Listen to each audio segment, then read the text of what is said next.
அனைவருக்கும் வணக்கம். கள்ளக்குறிச்சி மாவட்டம் ரிஷிவந்தியம் தொகுதி காங்கினூர் வருவாய் கிராமம். மடுவு இதுதான் சொல்லுவாங்க. இந்த மடுவு தான் அந்த பிரிட்ஜாண்ட மொழி இதெல்லாம் மொழி வச்சு பாருங்கள். ஞாயிற்றுக்கிழமை அன்றைக்கி மொழிச்சு.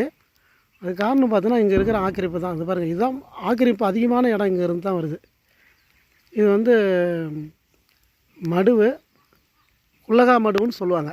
இது அந்த காலத்தில் வரைபடத்தில் இருக்குது. ஆனால் இப்போ இருக்கிற அலுவலர் கேட்டால் மடுவுங்கிறதே இல்லை, குள்ளகா மடுவுங்கிறதே இல்லைன்றாரு.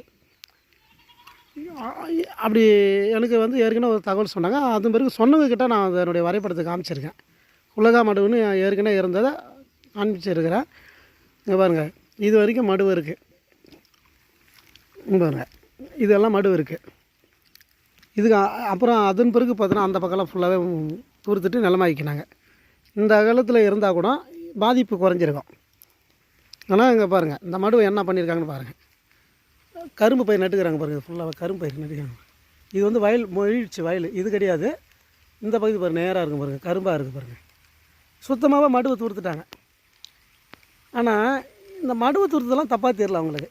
ஆனால் இதை ஆக்கிரமிப்பு அகற்றுவதற்கு யாராவது ஒரு சமூக புகார் கொடுத்தா, நீ தேவையில்லாமல் இது மாதிரி புகார் கொடுத்துருக்க அப்படின்னு சொல்லிட்டு அவங்கள தேவையில்லாமல் பேசுவது, வன்மத்தை கக்குவது, இது போன்ற செயலில் ஈடுபடுறாங்க.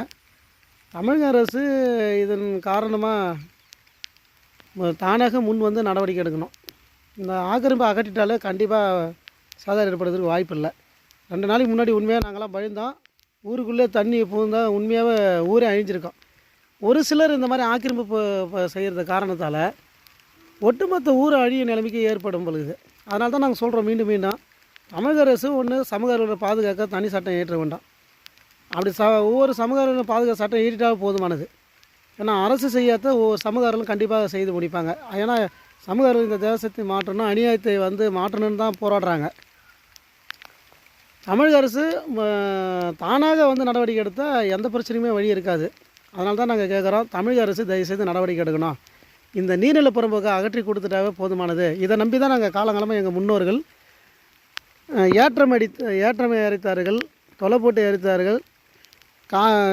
வாய்க்கால் இதனுடைய கிளை வாய்க்காலாக அமைச்சு கிட்டத்தட்ட 1000க்கும் மேற்பட்ட நிலங்கள் இதை நம்பி தான் அப்போது பாசனமாக அமைந்தது.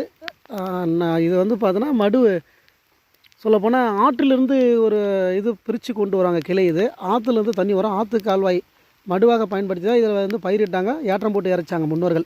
எனக்கு தெரிஞ்சே நாங்கள் இறைச்சிருக்கிறோம். ஏற்றம் போட்டு தான் இறைச்சிருக்கிறோம். நானும் அதில் அனுபவிச்சிருக்கேன். எனக்கு தெரிஞ்சே இதை நடந்திருக்கு. இப்போ ஒரு 15 ஆண்டுகளுக்கு பிறகு தான் இந்த ஆக்கிரமிப்பெல்லாம் வந்துச்சு. 2018 புகார் கொடுத்தோம். அப்போ நடவடிக்கை எடுத்திருந்தாங்கன்னா ஆக்கிரமிப்பு அப்படி கம்மியாக இருந்தாங்க. இன்றைக்கி 100 பேர் ஆகிட்டாங்க. அன்றைக்கி 40 பேர், இன்றைக்கி 100 பேர் ஆகிட்டாங்க. அப்போ இருக்க ஆக்கிரமிப்புடைய இது நாளுக்கு நாள் அதிகரித்து கொண்டே போகுது. இங்கே இருக்கிற